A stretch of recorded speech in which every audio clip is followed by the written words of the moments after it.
Olá, bom dia, boa tarde, boa noite, meus amigos concurseiros do IBGE.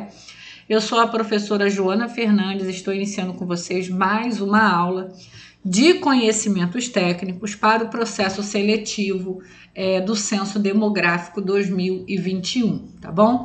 Gente, essa não é a nossa primeira aula. Se você ainda não assistiu nenhuma das nossas aulas aqui, vai aparecer um cardzinho.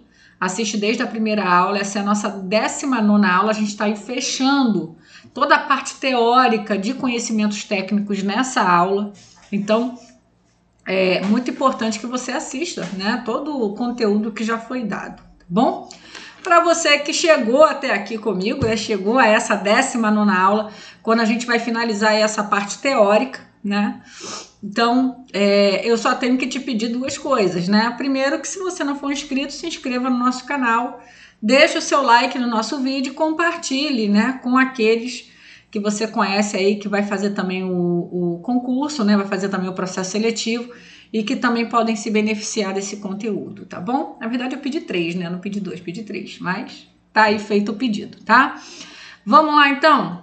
Vamos falar hoje, né, da característica dos moradores. A gente falou lá dos conceitos fundamentais e a gente vai entrar agora na questão das características, né? É o que alguns tópicos, tá, que o IBGE deseja abordar nas entrevistas. Como serão abordados? Que tipo de perguntas serão feitas? Não vem ao caso. Vocês vão conhecer todo o formulário quando vocês passarem no processo seletivo e ingressarem no treinamento, né, para qual vocês vão ser chamados, tá? Lá no treinamento, todo o formulário ele é colocado, vocês vão conhecer todas as perguntas, possíveis respostas, interpretações que vocês têm que fazer dessas respostas, tá? Então, não se preocupa que esses detalhes é em treinamento. Para o processo seletivo, o que a banca quer que você saiba é basicamente quais são, né, alguns tópicos importantes, né, que vão estar contidos nessas perguntas, tá? Vão ser perguntas sobre esses tópicos que nós vamos falar aqui mais ou menos, tá bom? Vamos lá, primeira coisa, né, que você como recenseador, agente censitário, que vai trabalhar no censo tem que saber, é que você vai precisar identificar dentro, né, da unidade visitada quem é o responsável, né, legal por aquela unidade, né? Tem que ter o responsável que vai ser o que vai responder aí as suas perguntas, tá bom? Vamos lá. Para compor a relação entre os moradores de um domicílio, deixa eu até botar a canetinha aqui logo para a gente precisar, tá? É fundamental que os próprios moradores definam uma pessoa responsável pelo local, tá? Então você tem que perguntar quem é o responsável aqui dessa residência, né? Pode responder algumas perguntas para mim, tá? Essa é uma pergunta e tem que ser respondida pelos moradores do local, tá? Esta será usada como referência para registrar os demais moradores.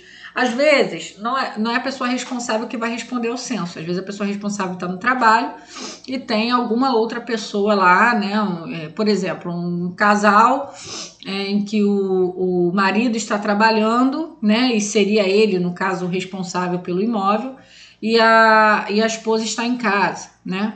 A esposa vai responder, mas é importante que no momento, né, do recenseamento, você comece pelo responsável. Você vai ter que indicar lá quem é o responsável do imóvel e a partir dele você vai estabelecer as relações, tá? Então, por exemplo, João da Silva é o responsável, tá bom. Quem é Maria Oliveira? Maria Oliveira é a esposa, então você vai registrar ela como esposa do João da Silva, tá? O Pedrinho é o filho deles, então o Pedro entra lá como filho do João da Silva, entendeu? Ele é a referência. Se a mãe da Maria morar com eles, ela não entra como a mãe da Maria, ela entra como a sogra do João, entendeu? E assim por diante. Toda a referência a partir de uma pessoa que é considerada ali como responsável. Pode ser uma mulher também, pode ser uma família onde a mulher seja indicada ali como uma responsável. Então tudo vai ser a partir dela, tá? Pode ser, tá? Isso aí vai depender do domicílio visitado, tá bom? Dessa forma é considerada a pessoa responsável, né? Homem ou mulher, tanto faz, tá? Vai ser eles que vão indicar, com no mínimo 12 anos de idade, gente. No mínimo, tá? Professora, mas pode ter uma pessoa responsável de 13 anos de idade? tudo pode acontecer, tá? Tudo pode acontecer. Claro que nas áreas urbanas, mais aqui para as cidades, né? É mais difícil encontrar esse tipo de situação, né? Seria uma situação impensável. Mas de repente você vai para por exemplo, para uma comunidade indígena, para uma outra comunidade, que de repente esse tipo de situação é normal, é comum, tá? De ter alguém 13, né, 14, 12 anos que seja responsável por um domicílio, tá? Reconhecida como tal pelos demais moradores do domicílio. Então, único requisito, e isso aqui leva para a tua prova, mínimo de 12 anos de idade. Porque isso aqui é o tipo de coisa, gente, que se a pessoa não leu a apostila e quando chegar lá a banca colocar assim, mínimo 18 anos, você acha que pessoa que não leu, que não estudou, que não está assistindo às aulas, o que ela vai responder? Mínimo 18 anos, né? É o lógico, né? A banca coloca isso, vai todo mundo entrar nessa. Não, é mínimo 12 anos, tá bom? Olha que pegadinha, eu arriscaria uma questão dessa na prova. Vamos lá, ó. Para compor a relação entre moradores de um domicílio, é fundamental que os próprios moradores definam uma pessoa responsável pelo local. Esta pessoa será usada como referência para registrar os demais moradores. Assim, para o IBGE, é considerada a pessoa responsável ou uma mulher com no mínimo pontinho de idade, reconhecida como tal pelos demais moradores, tá? Então, qual é a idade mínima? 5, 12, 15, 18. Gente, olha, se você não tivesse lido ou estudado aqui nessa aula esse tópico, o que você ia responder? Eu garanto, tá? 80% vai aqui, né? Eu digo 80% sendo otimista, tá? De que 20% vai ter estudado. Eu tô sendo bem otimista, tá? Que é até mais, eu acho que 90, 95% vai ali. E aí você vai vir aqui, ó, 12 anos, e é essa questão que vai te colocar na frente de um monte de gente, tá? Fica tranquilo. Vamos lá. Ó, etnia e imigração, isso também é importante, tá? Para o censo. O censo ele vai levantar, né, quantas pessoas vivem no Brasil e também quantas pessoas são brasileiras, né? Natas, naturalizadas. As pessoas que estão aqui como imigrantes, da onde vêm, né? O Brasil tem recebido imigrantes de quais regiões? Então, e tudo isso é informação relevante. Então, vamos ver como é que funciona, né, a separação aí desse tópico. Olha, no levantamento da informação sobre moradores, são investigados os seguintes temas, tá? A identificação étnico-racial, tá? Imigração internacional e migração interna. Preste atenção, imigração, tá? Internacional, ou seja, pessoas que vieram de outros países estão vivendo no Brasil, tá? Isso vai ser investigado. E também migração interna. A pessoa está no Rio de Janeiro, mas ela é proveniente do Nordeste, de algum estado do Nordeste. Isso também é observado no censo. Ou a pessoa está vivendo no norte do país, mas ela é natural lá do sul, né? De algum outro estado no sul. Então, tudo isso, essa migração, essa movimentação interna, ela também é colocada em questões no censo para se compreender, tá? Vamos lá, identificação étnico-racial é o pertencimento declarado, isso é muito importante. Pertencimento declarado da pessoa a um grupo étnico, indígena ou quilombola, ou a sua classificação declarada, essa palavra é chave, tá? Em relação às categorias de cor ou raça do IBGE. Gente, olha, no censo 2010, que foi o censo que eu trabalhei,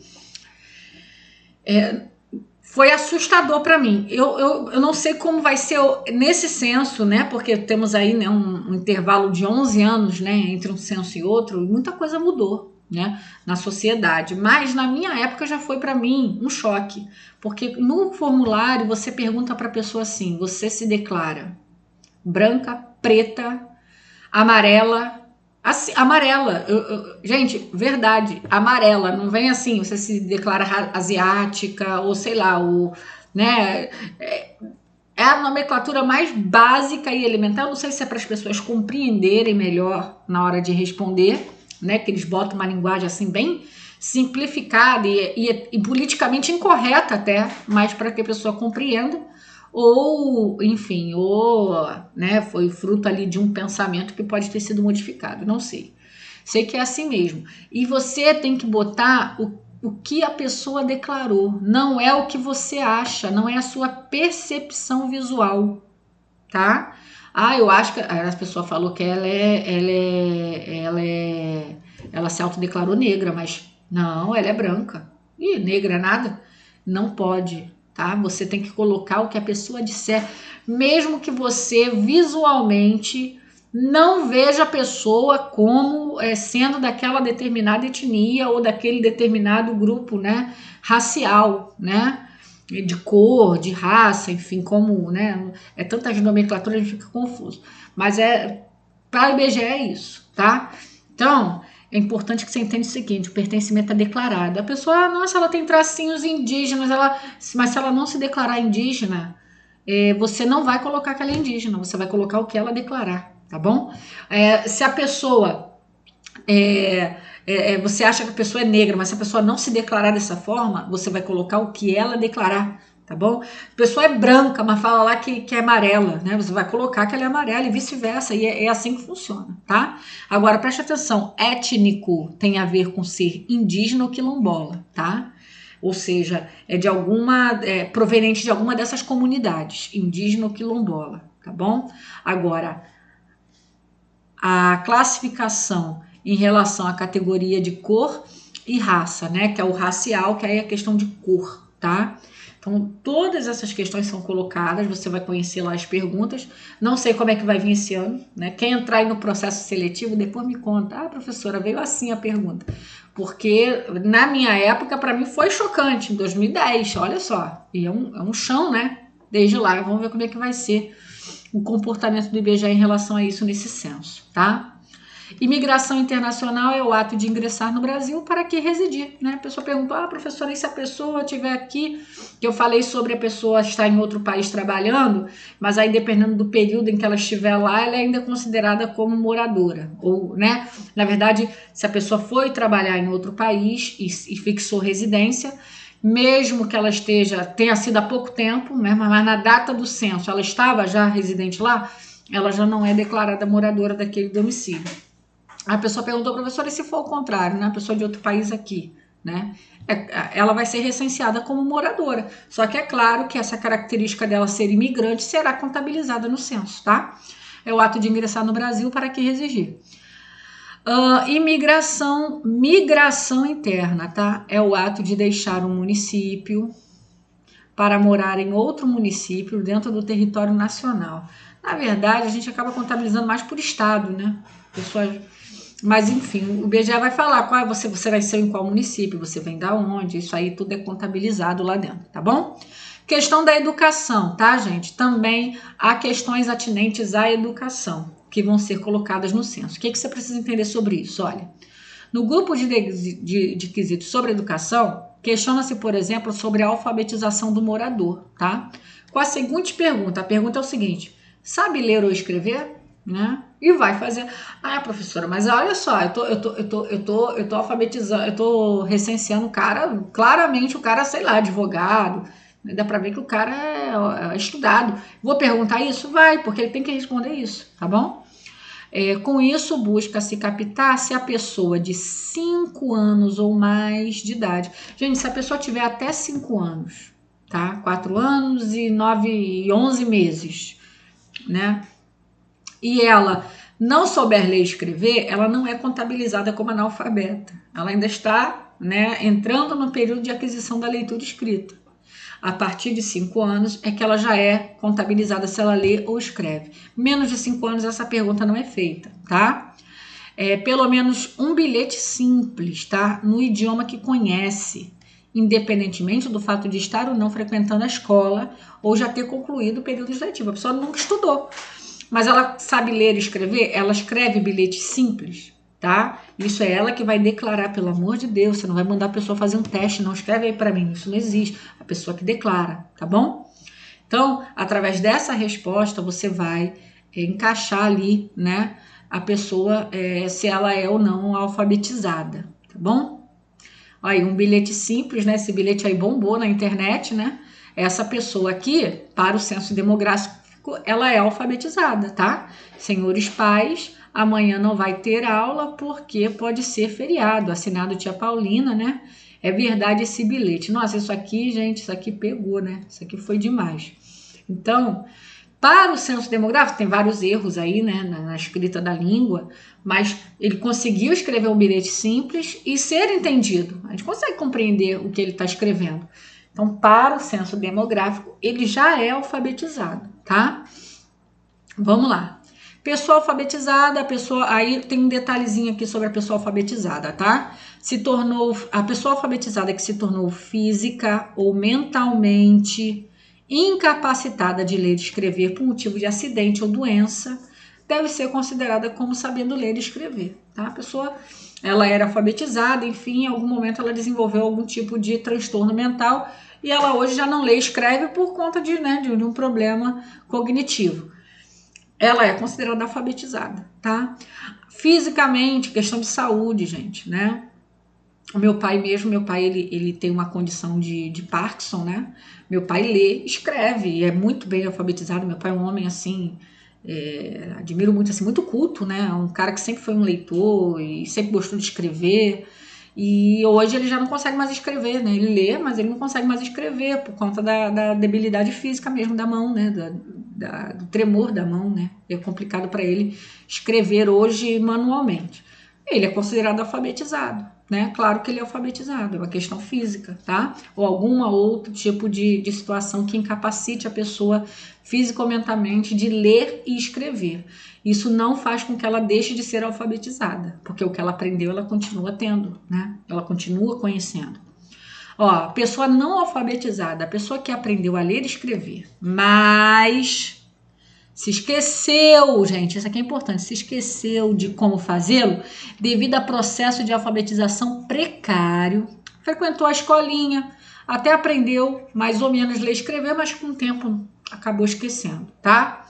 E não se consolidou. Não é uma pessoa que já foi alfabetizada, que escrevia, que lia e hoje, por uma questão física ou mental, não consegue mais fazer. Não é isso. É alguém que, por questão de esquecimento, porque a educação, né, a alfabetização dela foi muito precária, ela não fixou, não consolidou aquilo e acabou esquecendo de como fazer e hoje não lê e escreve, tá? Essa pessoa, para o fim do censo, ela não é alfabetizada, tá? Assim como aquela pessoa que nunca aprendeu a ler e a escrever, tá? Não deve ser considerada como sabendo ler e escrever, tá bom?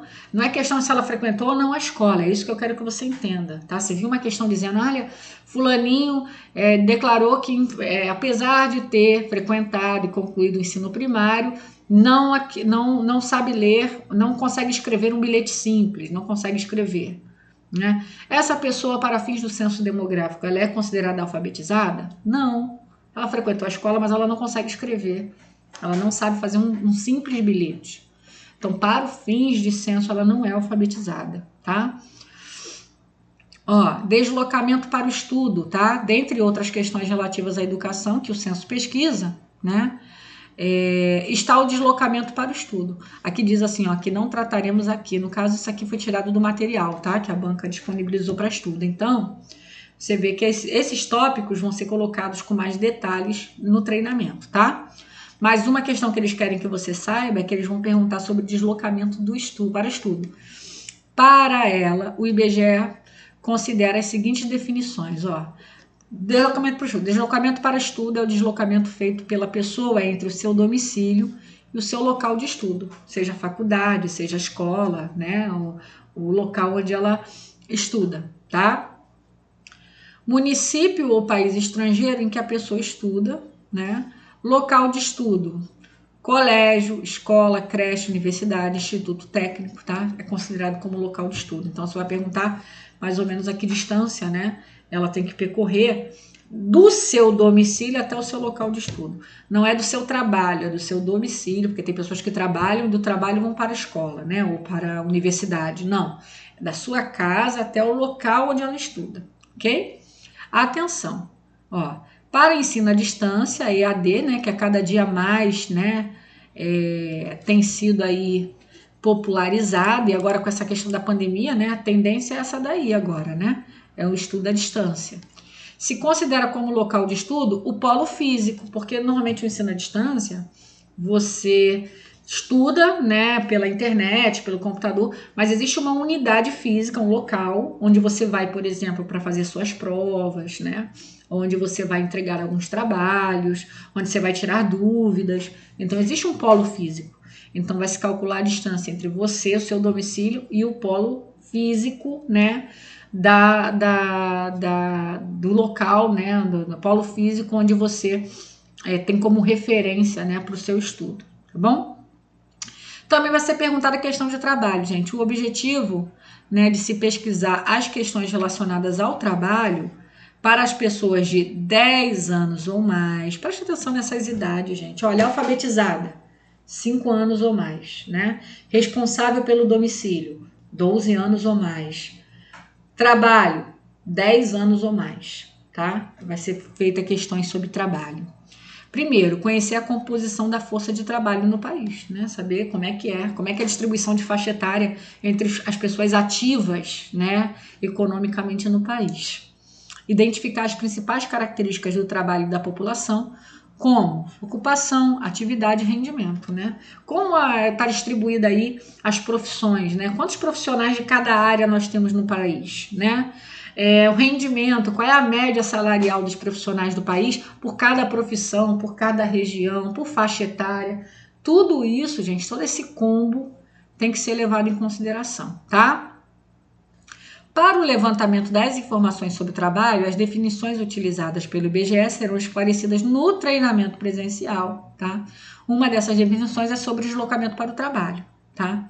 Aí aqui importante, ó, o deslocamento para o trabalho é aquele feito pela pessoa entre o seu domicílio e o local de trabalho informado, considerando o tempo, a frequência e os meios de transportes utilizados. Então vai se perguntar quanto tempo você leva, né, do seu trabalho até, né, da sua casa até o seu trabalho, quantas vezes por semana você vai para o trabalho, você vai para o seu trabalho de ônibus, de carro, de trem, de moto, de navio, né, a pé, enfim, a maneira como ela se desloca também é contabilizada, tá?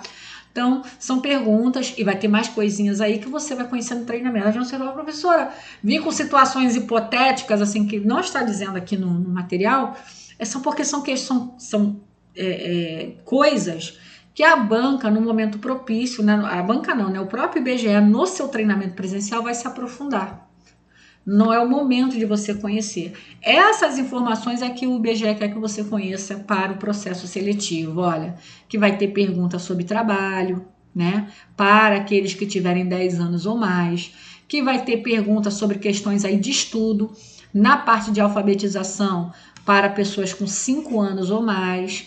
E também vai ser importante saber, né, como a pessoa se autodeclara em questão étnico-racial, se a pessoa é ou não é do país, do Brasil, né, se ela é brasileira ou se ela ingressou para residir, né, aqui no Brasil, de que país ela veio, também se ela não é natural daquela localidade, da onde ela vem, de qual outra parte do Brasil ela vem, tá? E também saber aí, né, que a pessoa responsável, ela tem aí 12 anos ou mais, e tem que ser, né, alguém reconhecido, né? Ah, eu sou responsável, mas se as outras pessoas do domicílio não a reconhecem como tal, não é. É a pessoa que é reconhecida como tal dentro daquela unidade domiciliar, tá bom?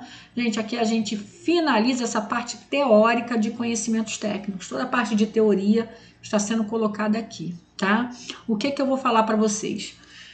Qual é o que eu quero te avisar? Eu devo trazer, né, aí, até o dia da sua prova, algumas aulinhas extras, assim, com algumas questões que a gente vai elaborando sobre o conteúdo, né? Umas coisinhas pontuais para a gente poder ir revisando, né? É bom a gente estar sempre em contato com o conteúdo, com alguns tópicos que são mais pedidos, que são mais exigidos pelas bancas e que podem ser, e que são prováveis, né, de virem na sua prova. Então, para você ter, né, acesso aí a essas questãozinhas que a gente vai trazer, essas aulinhas rápidas aí de revisão, entra no nosso grupo do Telegram, o link tá aqui na descrição do vídeo, tá? Porque aí quando a gente colocar aqui, você vai receber a notificação por lá e não vai perder tempo, já vai saber que tá aqui para você assistir, né, e se beneficiar aí desse conteúdo, tá bom? Termina então essa parte teórica agradecendo muitíssimo você que chegou até aqui. Muito obrigada pelas mensagens carinhosas, pessoas do Brasil inteiro aí mandando comentários super carinhosos, me incentivam, né? Cada dia mais me aprimorar para trazer sempre com muita tranquilidade, né? E com muito amor, porque eu acho que o amor, gente, ele é a motivação das melhores coisas, né? O amor, ele é a mola propulsora para a excelência. Você só é excelente naquilo que você ama fazer. Eu amo ensinar e eu amo poder estar ajudando vocês aí nesse processo. Eu trabalhei no Censo 2010, né? Vocês já sabem, já têm me acompanhado, então já estão sabendo disso. Foi o meu primeiro concurso, né? Ali foi a primeira, né, seleção pública, assim, que eu tive o prazer de ser aprovada, de trabalhar. Foi um dinheirinho, assim, que me ajudou naquele momento, né? E abriu ali a minha mente, abriu, né? Foi o pontapé inicial ali para me motivar a estudar e depois conseguir ingressar de maneira, né, de maneira estatutária aí no município do Rio, que é onde eu tenho um vínculo até hoje. Tá? Então, eu tenho certeza que para você, de repente, é isso aí que vai ser, né? Essa mola propulsora aí, é um dinheirinho que vai vir, vai ser bem-vindo, vai te ajudar nesse momento, vai de repente, te dar aquele empurrão ali para você conseguir conquistas ainda maiores na sua vida, tá bom? Ó, um beijo, fica com Deus, gente. E eu falo porque eu acredito muito nisso, tá? Não é um bordão vazio, é um bordão, é uma frase muito verdadeira. Estuda que a vida muda. Beijão, fica com Deus.